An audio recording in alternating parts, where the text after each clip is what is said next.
अस्सलामुअलैकुम। सबसे पहले आपने अपनी प्रेजेंटेशन को जब इंस्ट्रक्टर बोलेंगे आपने ओपन करना है।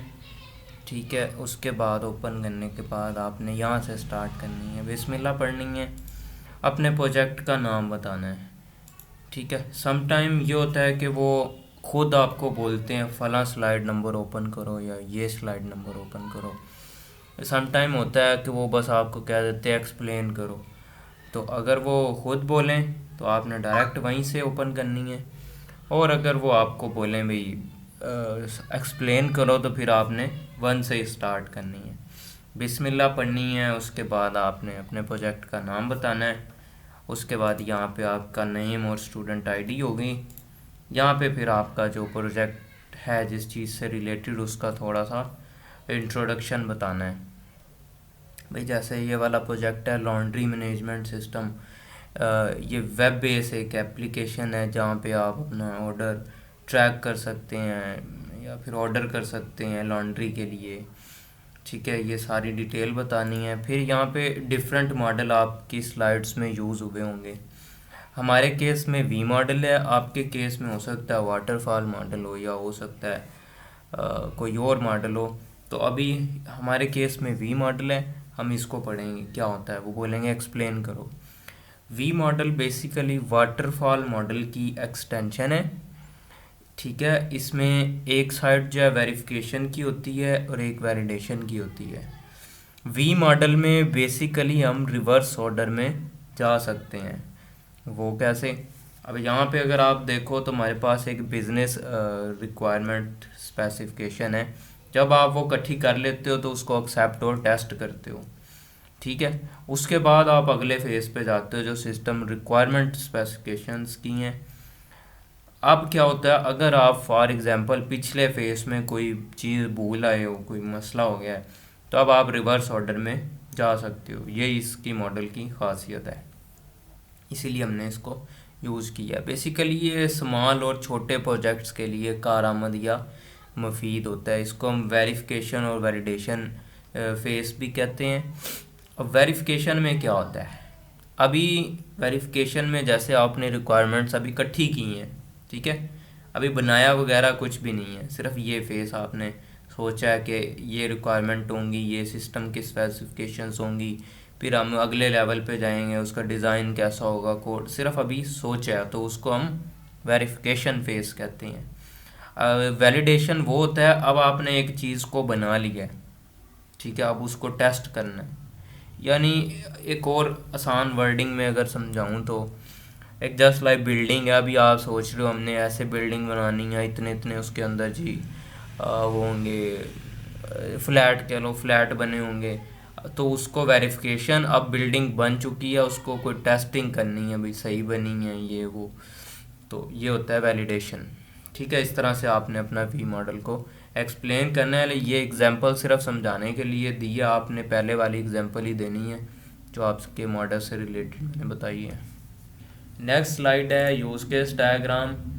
इसमें ये जो बाहर दो बने हैं इनको हम यूज़र और एडमिन, इनको एक्टर बोलते हैं। और ये एक जो लाइन नज़र आ रही है, ये वाली लाइन, ये इसको हम सिस्टम बाउंड्री कहते हैं। ये जो आपको नज़र आ रहे हैं ये हमारे क्या है, यूज़ केस हैं। इसके अंदर तीन रिलेशनशिप होते हैं। ठीक है, जब भी हम इसको बनाते हैं यूज़ केस डायग्राम को, तो उसमें हम अपनी फंक्शनल रिक्वायरमेंट्स को कवर करते हैं। इसमें हम अपनी फंक्शनल रिक्वायरमेंट्स को कवर करते हैं। ठीक है, इसमें अब दो तरह के रिलेशनशिप हैं, एक इंक्लूड है और एक एक्सटेंड है।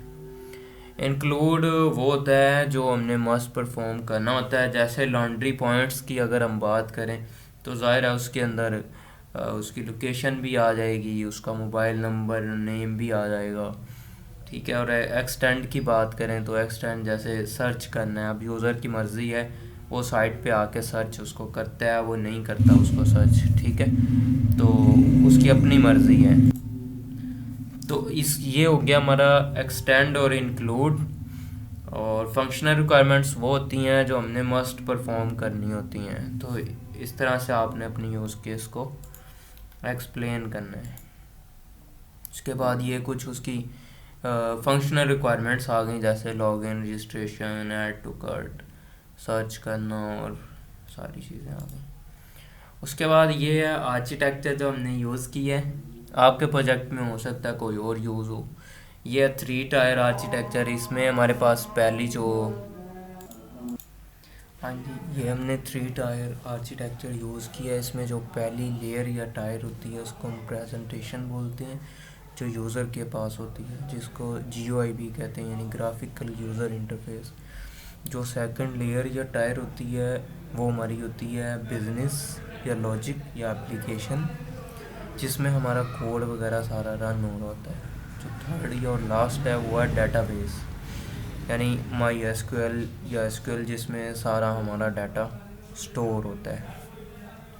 नेक्स्ट स्लाइड में आपका नाम होगा, ठीक है, और ये भी छोड़ देनी है। आगे हम आते हैं सीक्वेंस डायग्राम पे।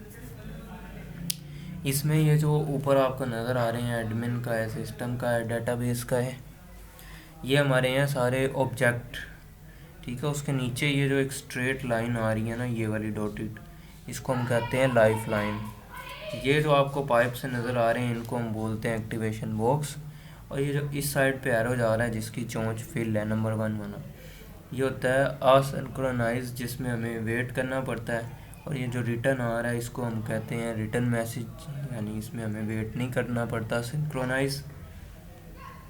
और ये जो एक्स लगाया है, यहाँ पे कोई गोल दायरे हैं या आपके नहीं लगे होंगे, तो इसको हम कहते हैं डिस्ट्रॉय मैसेज।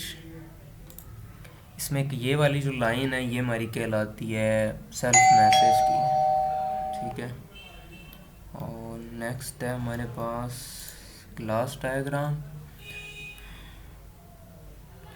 अब क्लास डायग्राम में क्या होता है, नेक्स्ट है क्लास डायग्राम। इसमें हमारे पास 3 तरह के रिलेशनशिप होते हैं, ठीक है। सबसे पहला रिलेशन होता है हमारा एसोसिएशन, एग्रीगेशन और कंपोजिशन। एसोसिएशन का ये वाला सिंबल होता है स्ट्रेट लाइन, ठीक है। इसमें 2 क्लास जो है एक दूसरे पे डिपेंड नहीं करती। अब जस्ट लाइक अगर हम इसको जूम करके देखें तो इसके अंदर ये माइनस नज़र आ रहा है, एक प्लस नज़र आ रहा है। इसमें 3 तरह के बेसिकली रिलेशनशिप होते हैं, ठीक है। अब आप पूछोगे भाई, और 3 ही तरह के इसमें यानी कह लो पोर्शन या सेक्शन होते हैं, 3 ही। पहला क्लास का नेम, फिर डाटा मेंबर और मेंबर फंक्शन। अब ये जो माइनस माइनस है ये हमारा होता है प्राइवेट, ये जो प्लस है इसको हम कहते हैं पब्लिक, ठीक है। और ये था एसोसिएशन, 2 क्लास एक दूसरे पे डिपेंड नहीं करती। अब दूसरा है एग्रीगेशन। एग्रीगेशन में क्या होता है, ये जो सिंबल है फिल नहीं होता, वो यहाँ बना नहीं हुआ लेकिन उसका जो सिंबल है यहाँ फिल नहीं होता। उसमें भी पहला रूल तो आ जाता है 2 क्लास एक दूसरे पे डिपेंड नहीं करती। एक और रूल आ जाता है, जैसे ये 2 क्लास जो हैं, एक लाइक ऑर्डर की है, ठीक है, यहाँ पे बना नहीं हुआ, वो भी समझा देता। दूसरा रूल उसमें ये था कि जिसका बना हुआ है ये उसके लिए। दूसरा रूल ये होता है कि जैसे टीचर है, एडमिन है, दोनों हैं तो इंडिपेंडेंट, लेकिन वो किसी अदारे में या स्कूल में काम करते हैं दोनों, तो वो जो एक और उनके ऊपर रूल आ गया वो हमारा एग्रीगेशन बन जाता है। अब लास्ट आता है कंपोजिशन का। कंपोजिशन ये वाला होता है सिंबल जो 2 क्लास एक दूसरे के ऊपर डिपेंड करती हैं, ठीक है। 2 क्लासेस एक दूसरे पे डिपेंड करती हैं। अब ऑर्डर है, ऑर्डर की क्लास कस्टमर पे डिपेंड कर रही है। कैसे? ऑर्डर आपको पता है खुद ब खुद तो नहीं आ सकता, कस्टमर की क्लास होगी तो ऑर्डर आएगा, तो इसको हम कहते हैं कंपोजिशन। नेक्स्ट है हमारे पास ERD डायग्राम, जिसमें ये जो सर्विस टाइप है, पेमेंट है, कस्टमर है, ये हमारा क्या होता है, एंटिटीज़ होती हैं, इसे हम एंटिटीज़ कहते हैं। फिर उन एंटिटीज़ के आगे ये एट्रीब्यूट्स बनते हैं, और ये जो डायमंड शक्ल में नज़र आ रहा है इसको हम कहते हैं रिलेशनशिप, ठीक है। अब ये एंटिटीज़ कैसे बनती हैं, हम अपनी फंक्शनल रिक्वायरमेंट में से नाउन ढूंढते हैं। जो नाउन होते हैं वो एंटिटीज़ बनती हैं, फिर उनके एट्रीब्यूट्स और फिर रिलेशनशिप बनते हैं। अब इसमें मैंने आईडी के नीचे एक लाइन लगाई हुई है, इसको हम प्राइमरी की कहते हैं, ये प्राइमरी की को डिनोट कर रहा है। ठीक है, अब कुछ लोगों के ये नई लगी होगी। उसके बाद इसमें 1 to 1 और 1 to मैनी का रिलेशनशिप शो होता है। 1 मतलब एक और मैनी मतलब मैनी। ठीक है, और उसके बाद है डेटाबेस डायग्राम। जो ये आपको पीके नज़र आ रहा है, इसमें ये होती है प्राइमरी की, ये सारे टेबल्स होते हैं।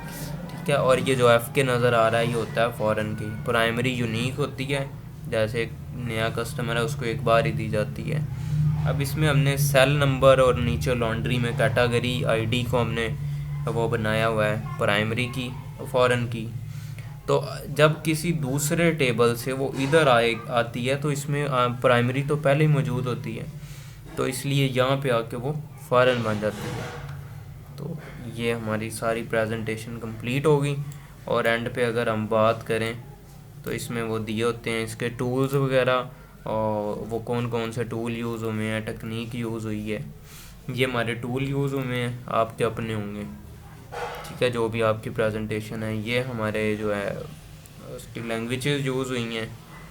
और अगर आपने कोई प्रोजेक्ट की तैयारी करनी है या वाइवा की कोई प्रिपरेशन करनी है या कोई भी फेस आपने बनवाना है या ख़ाली तैयारी करनी है या आपको जस्ट हेल्प चाहिए, किसी तरह की भी हेल्प चाहिए प्रोजेक्ट में CS619 से रिलेटेड, तो आपने इस नंबर पे मुझसे रब्ता कर लेना है। ये मेरा नाम है मोहम्मद साजिद, ये मेरा व्हाट्सएप नंबर भी है, इस पे आपने रब्ता कर लेना है। CS619 और CS519। ठीक है, जौन सा भी आपका प्रोजेक्ट है आपने बनवाना है, कोई हेल्प चाहिए, सिलेक्शन करवानी है, चूज़ करना है, तैयारी करनी है, कोई एरर या मसला आ रहा है, कुछ भी हेल्प चाहिए हो आपने रब्ता कर लेना है 030682144140। अल्लाह हाफिज़।